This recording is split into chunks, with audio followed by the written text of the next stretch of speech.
শহরে সেভাবে ক্ষয়ক্ষতি না হলেও জেলার ছবিটা দেখাবো আপনাদের। মিনাখায় ভূমিকম্পে ভেঙে পড়ল বাড়ি, স্কুল, বাড়ি ঘরে ফাটল দেখা দিয়েছে এবং সেই ছবি দেখছেন। মিনাখায় ভূমিকম্পে ভেঙে পড়ল বাড়ি। সঞ্জিত রয়েছেন ফোন লাইনে। সঞ্জিত, যে বাড়ি ভেঙে পড়েছে এটা কি পুরনো বাড়ি, কি জানা যাচ্ছে? দেখো, উত্তর চব্বিশ পরগনার যে ভারত বাংলাদেশ সীমান্তের যে বাংলাদেশের উত্তরস্থল ভূমিকম্প, সেই সীমান্ত লাগোয়া যে ব্লক রয়েছে মিনাখা, সন্দেশখালী, হিমলগঞ্জ, ওই সাথে একাধিক ব্লকে কিন্তু ব্যাপক ক্ষয়ক্ষতি হয়েছে। আংশিক ক্ষতি হলেও কিন্তু বেশ কিছু বাড়িঘর ক্ষতি হয়েছে এবং একাধিক সরকারি ভবনে কিন্তু তার ফাটল দেখা দিয়েছে।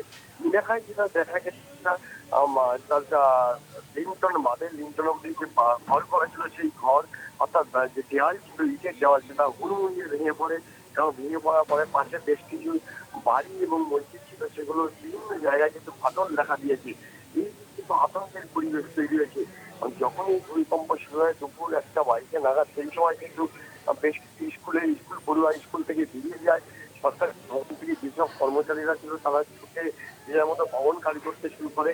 এই মুহূর্তে রীতিমতো আতঙ্কের পরিবেশ তৈরি হলেও কিন্তু প্রাথমিকভাবে এই ভূমিকম্পের উৎসস্থল তবে বাংলাদেশ হলেও কিন্তু হুম। ক্ষয়ক্ষতির পরিমাণ সীমান্ত লাগাওয়া যেহেতু ব্লকগুলোতে হয়েছে, কোনো জায়গায় আংশিক, কোনো জায়গায় বেশি হ্যাঁ অংশ সঞ্জিত। ক্ষতিগ্রস্ত হচ্ছে। বেশিরভাগ বাড়ির পাশাপাশি যেগুলো স্কুল ঘর রয়েছে, পাশাপাশি একাধিক মসজিদ থেকে শুরু করে বিভিন্ন যে প্রতিষ্ঠান রয়েছে, সেগুলো কিন্তু বিভিন্ন জায়গায় ফাটল দেখা দিয়েছে। সঙ্গে গোটা পক্ষে আবার নজর রেখেছে প্রশাসন। এলাকায় ক্ষতির পরিমাণ যা একদমই, বাড়লো, ধন্যবাদ জানাবো পাশাপাশি সঞ্জিত।